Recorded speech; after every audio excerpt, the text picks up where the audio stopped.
Mesafe nasıl? Peki. Hadi. Sağ ol. Merhaba canlarım. Allah'a şükürler olsun. Bu akşam da sizinle beraberiz. 68. ayette kalmıştık. Biliyorsunuz 66. ayette Allahu Teala Hazreti Peygamber'e şirk koşmayı yasakladığını söylemişti. Çünkü Allah'la herhangi bir varlık eşleşemez. Bunu anlattı Allahu Teala, geçen hafta anlattık, yaratılmasını, insanoğlunun topraktan yaratılmasını, sonra erlik suyundan yaratılmasını, çocuk olarak doğmasını ve sonra olgunluk yaşına, sonra ihtiyarlamasına, kimi erken, kimi sonra eceli musammaya ulaştığını akla sunmuştu. Şimdi bu Allah kendisinin kudretini nasıl eşi olamayacağını yine bu akşam 1. ayetimizde gündeme getiriyor. Onu açıklıyoruz. Hüvellezî, o Allah ki yuhyi, var eder ve yumit, ve öldürür, yaratır, öldürür. Feyda gala emran, o bir işe hükmettiği zaman, bir işin olmasına hükmettiği zaman, fe inna ma yekulu lehu, o işe, o şeye der, kün ol, feyekunu, o şeyde olur. Şimdi bu ayeti açıklayalım. Ayetin uzunluğu bu kadar. Allahu Teala huvellezî, o Allah yuhyi, var eder, yaratır, yaşatır, can verir ve yumit, ve öldürür. Şimdi burada var etmek ve öldürmeyi bahsetti. Bu dünyadaki yaratılışı kastetti. Bazı ayetlerde ise yumitu, yani ölümü öne alır. Ellezî halakal mevte vel hayate gibi Mülk suresinde Allah Allah halakal mevte, ölümü yarattı ve dirimi yarattı. Orada ölümü öne aldı, hayatı sonraya aldı. O dünya ile ahireti ifade ediyor. Yani Allahu Teala sizi dünyada öldürür, sonra ahirette yaratırır anlamına geliyor. Mülk suresinin 2. ayeti. Buradaki ise dünyada var etmeyi ve sonra öldürmeyi kastediyor bu ayette. Yaratma, can verme, hayat verme ve öldürme işi Allah'a aittir. Öyle bir Allah'tır o. Buna eşi koşulamaz. Bu varlığa eş koşulamaz. Ama dikkat edin, feyda gala emran, o bir işe hükmettiği zaman, bir işin olmasını murad ettiği zaman, fe innemâ yekûlü lehu, o işe, o canlıya der, kün, ol, feyekûnü, o canlı da oluşmaya başlar. Şimdi burada aynen Yasin-i Şerif'te de bu. İnnemâ emruhu izâ erâde şey'en, bir şey yaratmayı murad ettiği zaman Allah kün feyekün, en yekûle lehu kün feyekün, ona ol der ve oluşmaya başlar o canlı, o varlık neyse. Şimdi burada muhteşem bir kudret Allah, kün ol söz. Bu bir söz. Bu sözü olmayan varlık anlıyor. Düşünebiliyor musunuz şimdi bunu? Feyekûnu, o da oluşmaya geri bildirim yapıyor iletişimde. geri bildirim deriz biz buna. Feyekûn oluşmaya başlıyor. Kim? Olmayan varlık. Bu nasıl bir kudret? Olmayan varlıkla konuşuyor. Bu dehşet bir olay. Yaratma olayında ve bir işin oluşmasında hep Allahu Teala bu kün sözünü kullanıyor. Şimdi bu demektir ki söz, çok büyük bir güç vardır sözde. Yunus Emre öyle demiyor mu? Söz ola kese savaşı, söz ola kese başı, söz ola ağıyla aşı bal eder bir söz. Yunus Emre'nin böyle bir divanında bir sözü var bunun. Şimdi söz çok kudretli, çok gücü olan bir şeydir söz aslında. Aslında amel daha fazladır da söz işte savaşı keser, savaşı başlatır. Efendim, söz ola kese başı, söz ola balı, ağıyı, zehiri bal eder diyor Yunus. Doğrudur. Bugün işte bu Kur'an-ı Kerim Allah'ın sözü. Ve temmet kelimetu rabbike sıdkan ve adla diyor 15'te En'am. Allah'ın sözü tamamlandı. Doğruluk ve adalet bakımından diyor Allahu Teala. Benim sözüm diyor. İşte söz, işte bu Kur'an, Allah'ın sözü. Muhteşem bir şey bu. Vahiy Allah'ın sözü olmuş oluyor. Demek ki bütün kitaplarda yazılan söz, düşünceler söz ile ifade edilir. Söz olmasa düşünceler ifade edilemez. Bu kadar sözün önemi var. Onun için Allahu Teala burada kün diyor. Kevene, kaf, vav, nun. Bilenler için söylüyorum. Kün deyince, emir verince kafı nüne vuruyor. Vav aradan çıkıyor. İşte o vav varlık oluyor. Vav illetli harftir. Varlık onun için illetlidir. Hastalıklıdır, ölümcüldür. Ölümlüdür yani varlık denen şey. Onun için o vav'dan, kevenenin vav'ından geliyor, illetli harften geliyor. Feyekûnu ve o varlık oluşmaya başlıyor. Şimdi bu tabi ilahi kudreti, Allah kendi kudretini anlatıyor, eşinin olamayacağını, bu 66'ya bağlı olarak bu ayetleri 67-68'i Yüce Allah gönderdi. Şimdi devam ediyor.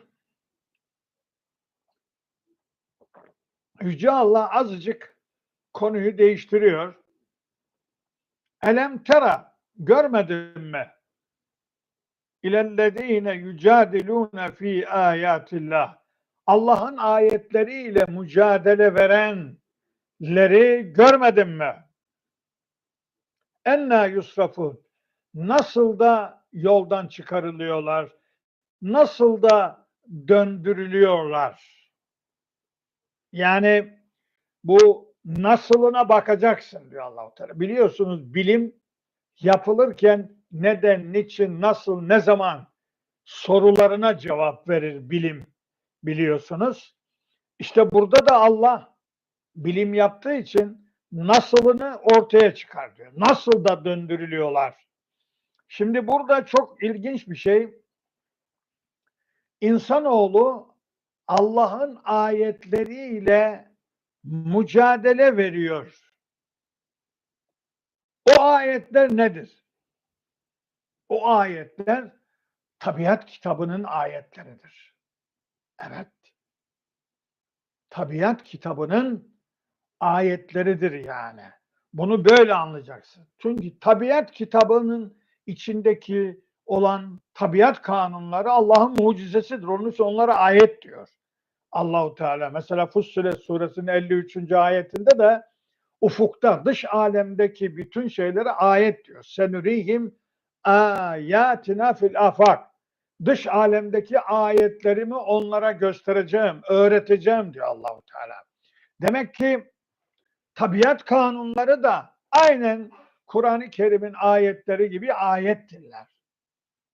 Yani bir çiçek bir ayettir, bir karınca, bir arı, bütün canlılar ve tabiat kanunları, güneş, ay, yıldızlar, dünya, bütün yaratıklar Allah'ın ayetleridir. Allah'ın mucizeleridir onlar. Yani ayeti mucize olarak manalandırmakta bir zarar yoktur. Şimdi diyor Allahu Teala, Allah'ın ayetleriyle mücadele veren kimse kullanılıyor demektir, döndürülüyor demektir. Kim tarafından döndürülüyor? Şeytan tarafından döndürülüyor. Kim tarafından döndürülüyor? O Allah'ın ayetlerine mücadele veren adamın bağlı olduğu grup. Kimse. Şeytan da onu etkileyebilir, mücadele verir. Efendim, insani şeytanlar da onu döndürebilir. Bulunduğu, mensup olduğu grup da onu döndürebilir. Ellezine, o kimseler ki kezzebu bil kitabi, bu kitabı yani Kur'an'ı yalanladılar. Ve bima erselna bihi rusulena, ve Allah'ın diğer peygamberlere gönderdiklerini de yalanlıyorlar. Fesevfe ya'lemun. Onlar gelecekte anlayacaklar, bilecekler, fark edeceklerdir diyor Allahu Teala. Şimdi olay şu, vahide bir bütünlük var. Yani kimse ben Kur'an'a inanıyorum, İncil'e inanmıyorum, Tevrat'a inanmıyorum falan diyemez. Veya Zebur'a inanan, Tevrat'a inanan, İncil'e inanan, ben Kur'an'a inanmıyorum diyemez. Böyle bir iman yoktur. Kitapların tamamına, bütününe inanacaksın. Onun için amentu billahi ve melaiketihi ve rusulihi ve kütübihi, kitaplarına iman etmek. Bütün peygamberlere iman etmek. Şimdi burada diyor ki Kur'an'ı yalanlarlar, daha evvel peygamberlere gönderdiklerimi, vahiyleri de yalanlarlar diyor. Bu gelecekte bunu anlayacakların böyle olmadığını, yani bir kimse Kur'an'ın inanıcısı Tevrat'ın kafiri olamaz. Tevrat'a iman edip Kur'an'ın kafiri olamaz. Aynı şekilde İncil'e, aynı şekilde Zebur'a ve aynı şekilde ondan evvelki peygamberlere, yani o kitaba inanacaksın, bu kitabın kafiri olacaksın. Böyle bir şey olmaz. Kur'an'a inanacaksın, Tevrat'a inkar edeceksin veya İncil'i inkar edeceksin. Böyle bir şey olamaz. Vahide hem peygamberlerde hem vahide bir bütünlük vardır. O bütünlüğü parçalayamaz, doğrayamaz. Fetekatta'u emrahum beynehum, yapamaz. Ne diyor da? Dinlerini kendi aralarında doğradılar. Kata, kestiler, doğradılar. Ekmeği doğrar gibi doğradılar diyor Allahu Teala. Nerede diyor bunu? 53. Müminun. Demek ki vahide bir bütünlük vardır, parçalanamazdır. Bir kitabın inananı o bir kitabın kafiri olmaz.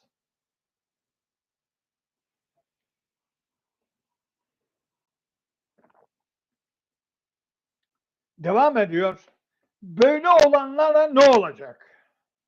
Böyle olanlar ne yapıyorlar aslında? İzil ağlalu, hani onlara fi a'nakihim, boyunlarına laleler, bukağılar takılacak, vurulacak. Ve selasil ve zincir. Hem bukağı hem zincir. Yusbehun. Yani o şekilde halkalar ve zincirlerle kaynar suya filhamimi, kaynar suya sürüleceklerdir. Yushabun filhamimi, kaynar suya sürüleceklerdir. Sümme finnâr yusyarun, sonra ateşe yakılacaklardır. Bu adamlar. Yani bu adamlar bu dünyaya dünyada gönüllerine ve zihinlerine zincir vurmuşlar. Bukağı vurmuşlar bu dünyada. Veya bu adamların gönlüne, kafalarına bukağı ve zincir birileri takmış. Takmış veya kendileri takmış. İşte o zincir ve o bukağı ile mahşere gidecek. Anlıyor musunuz? İnkar bir bukağıdır, bir zincirdir gönüle. Bu insanlar özgür değiller. Onun için 157'de Yüce Allah Hazreti Peygamber'e görev verirken görevlerinden bir tanesi ve yallahu anhum israhum, onların yüklerini indir, vel eğlâlelleti kânet aleyhim, onlara vurulan laleleri, bukağıları, tasmaları da indir, kır. Yani o zincirleri kır diyor. Yani insanları özgürlüklerine kavuştur. İşte bizim peygamberimiz bu ayetin bu kısmına göre özgürlükler peygamberidir. Kur'an özgürlükler kitabıdır. Keşke anlayabilseler ya. Anlayabilseler ya. Şimdi demek ki o ayete göre 157 Araf, 157'ye göre insanların kalbine, zihnine zincir vuruyor, bukağı vuruyor. Bağlıyor. Özgürlüğü elinden alıyor. İşte peygambere diyor ki git onları indir. Senin görevin budur. İnsanların aklını serbest bırak, gönlünü. Efendim sorgulasınlar, iman etsinler. Doğru dürüst iman etsinler. Ama o bukağılar kırılmadan mümkün değil. Şimdi ben görüyorum dünyada ve Türkiye'mizde öyle insanlar var ki zannediyorsun ki bu büyük adam. Hayır. Zannediyorsun bu büyük ilim adamı. Hayır. Kafasında, gönlünde bukağılarla, zincirlerle geziyor. Adam özgür değil. Bir defa şeytanın tutsağı olmuş, kulu olmuş. Evet. Biz onu öyle zannediyoruz. Ama öyle değil. İşte Allahu Teala diyor ki bu gönlüne ve zihnine zincir ve bukağı vuranlar mahşerde ateşe sürülecekler ve sonra da kaynar suya sürülecekler, sonra da ateşe yakılacaklardır. Sonra kıyle lehum, onlara denilecek eynemâ kuntum tüşrikû min dunillah, Allah'tan başka taptığınız şeyler, o müşrik babalarınız nerede? O tanrılarınız nerede? Sorulacak onlara. Şimdi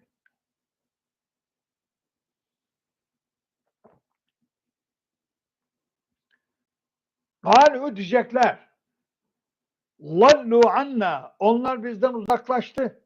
Gitti. Bellem nekun ned'u min kablu şey'a. Bundan evvel biz hiç kimseye yalvarmıyor, hiç kimseye kulluk etmiyorduk. Bak bak bak bak. Yalan konuşacak. Mahşerde yalan konuşacak. Düşünebiliyor musun?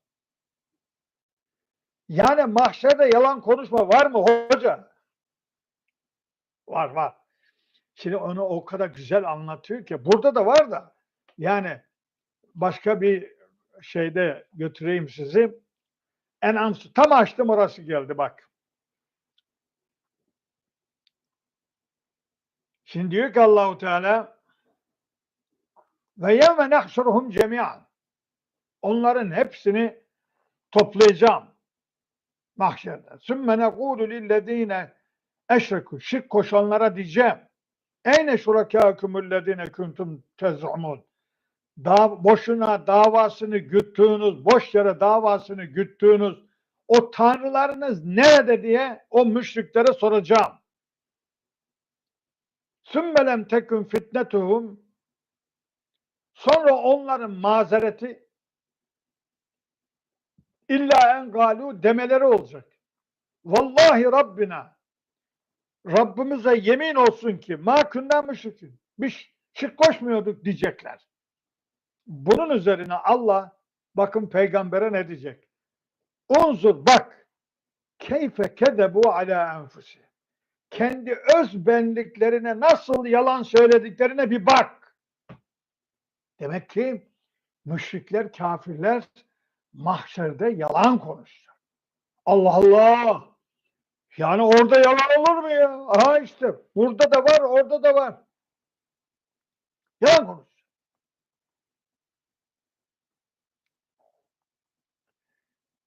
Kezalike yudillullahul kafirin. İşte Allahu Teala kafirleri bu şekilde yoldan çıkarır. Yol vallahi Rabbina, Rabbimize yemin olsun ki ma kunna müşrikin. Bir davasını güttüğünüz o tanrılarınız nerede diye o müşriklere soracağım. Sümme lem tekun fitnetuhum. Sonra onların mazereti illa en galu demeleri olacak. Vallahi Rabbina, Rabbimize yemin olsun ki ma kunna müşrikin. Biz şirk koşmuyorduk diyecekler. Bunun üzerine Allah bakın peygambere ne diyecek? Unzur bak keyfe kedebu ala enfusi. Kendi öz benliklerine nasıl yalan söylediklerine bir bak. Demek ki müşrikler, kafirler mahşerde yalan konuşacak. Allah Allah! Yani orada yalan olur mu ya? Aha işte burada da var, orada da var. Yalan konuşacak.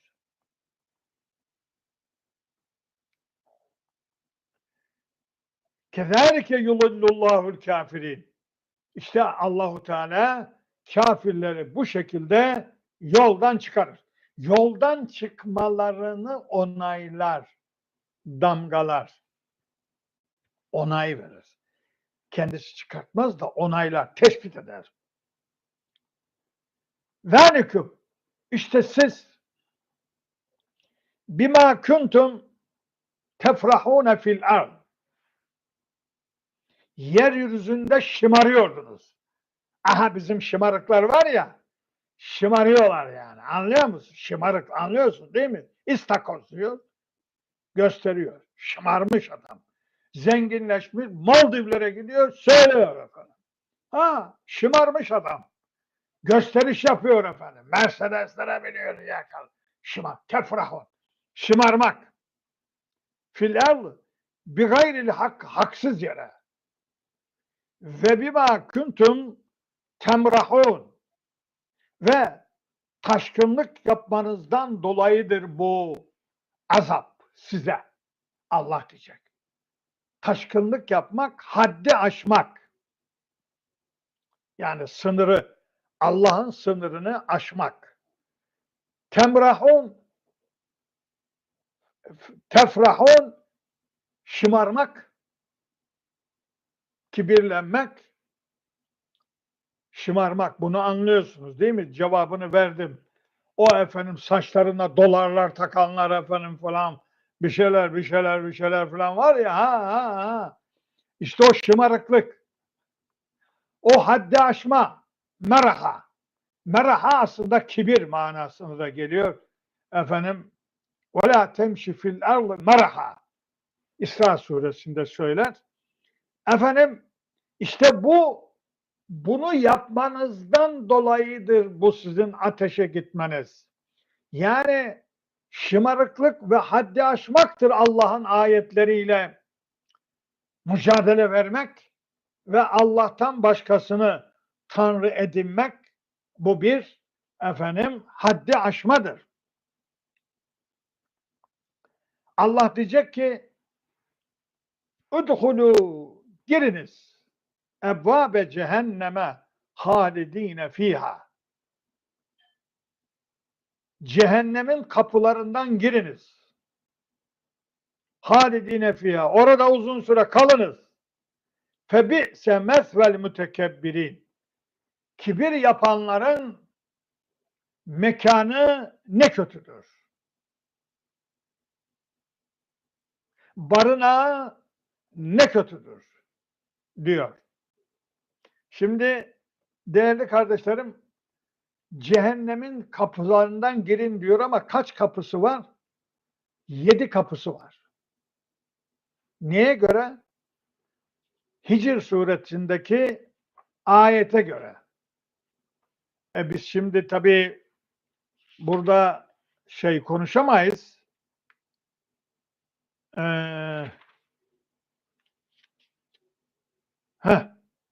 İşte ve inne mev'iduhum ecma'in leha seb'atu ebvab. O cehennemin 9 kapısı var. Likulli babin her kapı için minhum onlardan cüz'un maksumun. Her kapı için bir efendim birer grup ayrılmıştır. Birer grup ayrılmıştır. Şimdi bu 7 kapı demenin anlamı ne? 7 cehennem demektir. 7 çeşit cehennem demektir. Efendim 8 cennet, 7 cehennem var.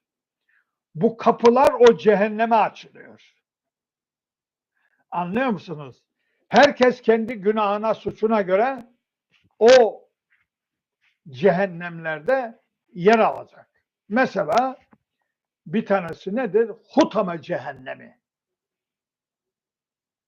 Hümeze suresinde geçer. Veylül li kulli humezetin lumezetin illezî cema'a mâlen ve addedeh yahsebu enne mâlehu ahlede kellâ leyunbezenne fil hutame.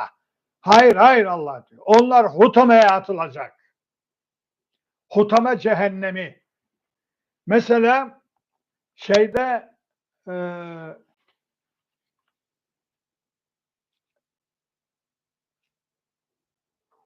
efendim Müddessir suresinde de efendim ne cehennemi var? Sakar cehennemi var mesela. Sakar cehennemi. Böyle cehennemler, yani 7 tane cehennem var.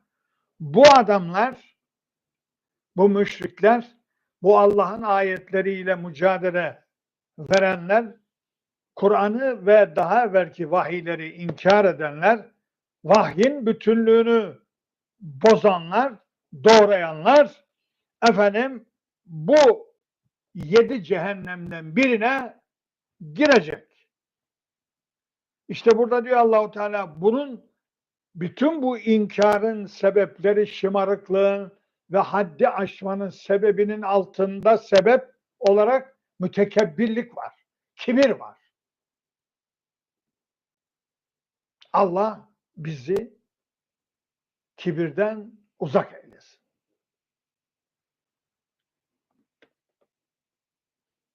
Fasbir inne va'dallahi hak. Peygamberimize dönüyor. Diyor ki Sabret. İnne vaadallahi hak. Allah'ın vaadi haktır, gerçektir. Olacaktır. Sen merak etme. Fe imma nuriyenneke ba'dallezî na'iduhum. Onlara vaat ettiğim cezanın bir kısmını sana gösterebiliriz bu dünyada. Ev neteveffeyenneke, yahut seni vefat ettiririz. O cezayı sana göstermeden seni vefat ettirebiliriz. Fe ileyna yurcaun. Elbette onlar bize döndürüleceklerdir. Onlar bize döndürüleceklerdir. Sen merak etme. Bunu birkaç defa Allahu Teala söylüyor. Burada söylüyor. Yani Peygamberimiz istiyor ki onlara vereceğin cezayı göster bana ya Rabbi, bir göreyim. Allahu Teala diyor ona ki sen sabret, bırak sen şimdi bu işi. Bu kısmını sana gösterebilirim. Bu dünyadayken sakin ama seni öldürebilirim. Ama ben mutlaka onlara o cezayı vereceğimden emin ol. Benim vaadim haktır. Bunu Ra'd suresinde de söylüyor. Aynı şeyi. Aynı konuyu. Tahmin ediyorum En'am'da da bu ayet geçiyor. Bunlar birkaç tanedir Kur'an-ı Kerim'de. Şimdi değerli kardeşlerim, biz dakikalarımız doldurduk. Şimdi 77. ayeti bitirdik. 78'e geldik. İnşallah bir daha hafta bakarsın bitirebiliriz. Mü'min suresini, çok uzun kaldık burada. Efendim, ben sizlere selam, saygı ve sevgilerimi gönderiyorum. Sizleri Allah'a emanet ediyorum. Hoşça kalın.